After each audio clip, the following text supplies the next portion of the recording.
हर इंसान जिंदगी में सैकड़ों कॉल्स करता है, लेकिन कुछ कॉल्स ऐसे होते हैं जो जिंदगी और मौत के बीच की आखिरी आवाज बन जाते हैं। आज आवाज की दुनिया में हम आपको सुनाने जा रहे हैं एक ऐसी रहस्यमयी कहानी जहां हर आवाज के पीछे छिपा है एक खौफनाक सच। ये कहानी है रोशन की, जो एक रात लोकल ट्रेन से घर लौट रहा था और फिर एक ऐसी दुनिया में खो गया जहां से आज तक कोई नहीं लौटा। तो तैयार हो जाइए अंधेरे, डर और रहस्य की उस गहराई में उतरने के लिए जहां हर आवाज एक दस्तक बन जाती है। स्वागत है आपका आवाज की दुनिया में। मुंबई का लोकल स्टेशन है जहां रात के 11:30 बजे थे। प्लेटफॉर्म पर कुछ ही लोग बचे थे। बारिश की हल्की बूंदें गिर रही हैं और स्टेशन की पुरानी लाइट्स बीच बीच में टिमटिमा रही है। रोशन एक 23 साल का इंजीनियरिंग स्टूडेंट जो अपने कॉलेज प्रोजेक्ट से देर रात लौट रहा था। ट्रेन में मुश्किल से 5-6 लोग थे। उसने अपने दोस्त अमित को कॉल किया कि भाई घर पहुंच जाऊं तो पिक कर दूंगा। ट्रेन अगले स्टेशन पर रुकती है। सामने एक बूढ़ा आदमी अखबार पढ़ रहा था। पीछे एक और यात्री लगातार रोशन को घूर रहा था। ट्रेन आगे बढ़ती है और जैसे ही मलाड स्टेशन आता है वो अजनबी ठहरता है और ट्रेन से उतर जाता है। लेकिन जाते जाते रोशन के बैग पर हल्का सा हाथ रख देता है। रोशन को कुछ अजीब महसूस होता है। वो देखता है कि उसकी जेब में रखी यूएसबी ड्राइव गायब है। वही ड्राइव जिसमें उसके कॉलेज का प्रोजेक्ट का पूरा डेटा था। बारिश तेज हो गई है। रोशन ट्रेन से उतरकर स्टेशन के बाहर निकलता है। गलियों में अंधेरा है और सड़कें सुनसान। दूर दूर तक कोई नजर नहीं आ रहा, केवल अंधेरी रात नजर आ रही। वह ऑटो रुकवाता है। मुंबई की रात में बारिश और अंधेरा मिल जाए तो हर गली एक रहस्य बन जाती है। ऑटो ड्राइवर का नाम इकबाल है। वह लगभग 40 साल का है, जिसका स्वभाव चुपचाप रहना है। वो बार बार शीशे में रोशन को देखता है। रोशन कहता है कि भाई अंधेरी तक जाना है मुझे, क्या तुम छोड़ दोगे? इकबाल कहता है, अंधेरी? आज वहां कौन जाएगा बेटा? रोशन ने आश्चर्य से पूछा, क्यों? इकबाल ने कहा, आज उस रास्ते पर हादसा हुआ था। कोई लड़का जो कि 22 साल का था लगभग, वो गायब हो चुका था। रोशन हल्का सा मुस्कुराता है और हंसते हुए कहता है कि बहुत अच्छा मजाक है। लेकिन जैसे ही ऑटो आगे बढ़ता है सड़क सुनसान हो जाती है। स्ट्रीट लाइट भी अब जलना बंद कर देती है।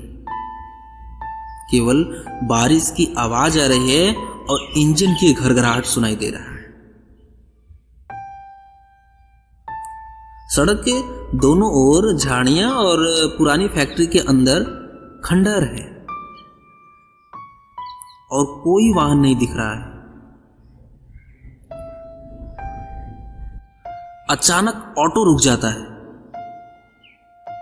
रोशन इकबाल से पूछता है, क्या हुआ भैया? इकबाल बोलता है कि पता नहीं साहब, शायद इंजन बंद हो गया। इकबाल उतरकर बोनट खोलता है।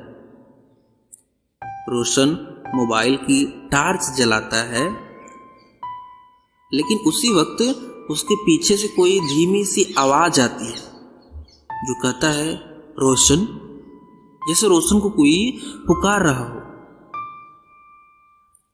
वो पलट कर देखता है और वो आश्चर्य में पड़ जाता है कि वहां कोई नहीं था।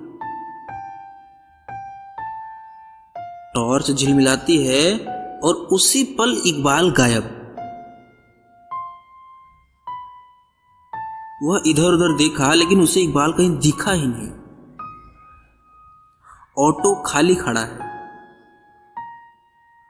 और सड़क के किनारे पेड़ों के बीच एक टूटी हुई सफेद वैन खड़ी है। वो वैन देखने में बड़ा अजीब लग रहा था। उसका रंग लगभग बहुत फीका पड़ चुका था और दरवाजा भी उसका खुला है। वैन पुरानी है, अंदर से अंधेरी और बदबूदार है। दीवारों पर अजीब निशान हैं, जैसे किसी ने नाखून से उकेरे हों। रोशन धीरे धीरे अंदर झांकता है। वहां एक फोन पड़ा है जिसकी स्क्रीन पर लिखा है रिकॉर्डिंग सेव फाइल 7। वो इस फाइल को देखकर, इस मोबाइल को देखकर थोड़ा सा हैरान रहता है। फिर वो उस फाइल को प्ले करता है, जिसमें प्ले करने के बाद एक लड़की की चीख सुनाई देती है, मदद करो, कोई है वहां, उन्होंने मुझे पकड़ लिया।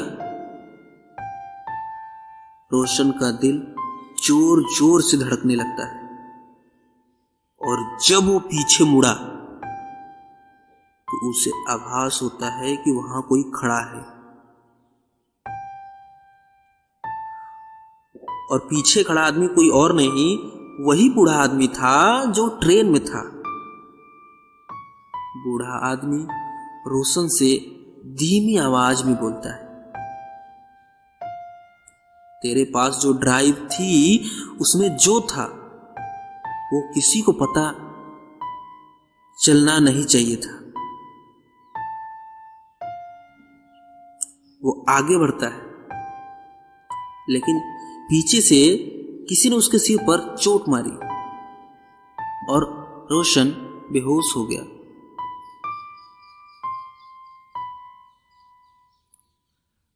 अंधेरे से जगता है। रोशन धीरे धीरे जगता है। रोशन अब एक अंधेरी कोठरी में है, लोहे की जंजीरों में बंधा हुआ। दीवार पर टंगी है एक सीसीटीवी कैमरा और एक स्क्रीन पर उसके सामने चल रहा है उसके अपने ही घर का लाइव फुटेज। उसकी माँ फोन पर रो रही है कि मेरा बेटा कहाँ है।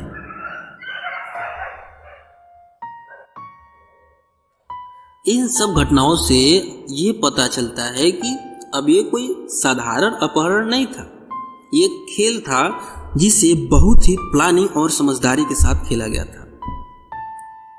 दरवाजा खुलता है और अंदर आती है एक लड़की जिसका नाम रिया है। लगभग 24 साल की है वो भी डरी हुई है, लेकिन वो कहती है कि मैं भी इन्हीं के हाथों यहां फंसी थी, मुझे पता है तू कौन है। तेरे कॉलेज प्रोजेक्ट में वो डेटा है जो इनका सच दिखा सकता है। रोशन हैरानी से पूछता है कि कौन है ये लोग। रिया बोलती है कि वो लोग जो इंसानों के दिमाग से डर को निकालकर उसको बेचते हैं। रिया और रोशन किसी तरह अपनी जंजीर तोड़ते हैं। दोनों कोठरी से निकलते हैं। लंबा गलियारा, दीवारों पर सीसीटीवी, कमरों में फंसे और लोग। रिया बोलती है कि हम अकेले नहीं हैं यहां। सायरन बजता है, लाल लाइट जलती है। दोनों भागते हैं। सीढ़ियां, लोहे के दरवाजे, टूटी खिड़कियां पार करते हुए वो बाहर पहुंचते हैं। बाहर पहुंचने के बाद वो देखते हैं कि ये वही पुरानी फैक्ट्री है जो पहले रोड के किनारे थी, और वहां खड़ा सफेद वैन वही वैन है जिसने उन्हें किडनैप होने से पहले देखा था। रिया कहती है कि सब यहीं से शुरू हुआ था। फैक्ट्री की छत, रात का आसमान और बारिश। रिया रोशन को फोन देती है और बोलती है कि तेरे मोबाइल का जीपीएस एक्टिव है, पुलिस पहुंच रही है यहां पर। वे दोनों राहत की सांस लेते हैं, लेकिन तभी एक गोली की आवाज और रिया गिर जाती। पीछे से निकलता है इकबाल, वही ऑटो ड्राइवर। इकबाल बोलता है कि हमने तुझे छोड़ने की गलती नहीं की थी, लेकिन अब देर हो चुकी है। रोशन गुस्से में लड़ता है। गोलीबारी, गिरती दीवारें और बारिश की आवाज के बीच वो इकबाल को नीचे धकेल देता है। लेकिन तभी उसे एहसास होता है उसके काल पर जो जीपीएस एक्टिव था वो दरअसल ट्रैकिंग ऐप नहीं, रिकॉर्डिंग डिवाइस थी,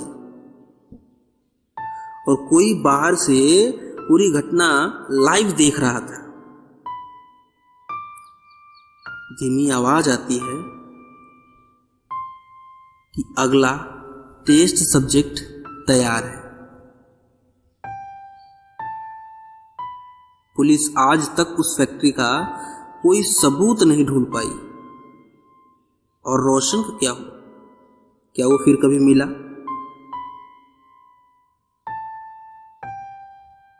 इसका पता नहीं। लेकिन कभी कभी जब शहर में बारिश होती है तो किसी के फोन पर रिकॉर्डिंग सेव्ड फाइल 8 का नोटिफिकेशन अब भी दिखाई देता है।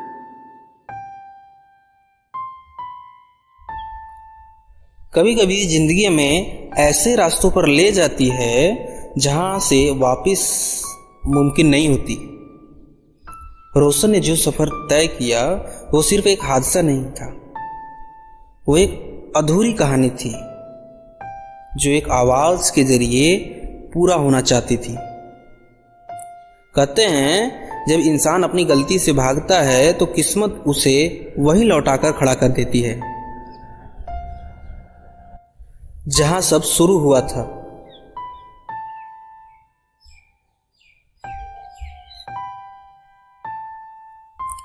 वो आखिरी काल सिर्फ रोशन के लिए नहीं थी, बल्कि हर उस इंसान के लिए थी जो अपने अतीत से भाग रहा है। अगर आपको भी कभी किसी अनजान नंबर से कॉल आए तो सोचिएगा जरूर, शायद वो आवाज की दुनिया की अगली कहानी हो। तो मिलते हैं किसी नए वीडियो में किसी नए कहानी के साथ। अगर कहानी अच्छी लगी हो, इंटरेस्टिंग लगी हो, रोचक लगी हो तो इसी प्रकार की और कहानी सुनने के लिए अपने चैनल आवाज़ की दुनिया को सब्सक्राइब करें और हो सके तो वीडियो को ज़्यादा से ज़्यादा शेयर करें। मिलते हैं किसी नए वीडियो में किसी नए रहस्यमयी कहानी के साथ।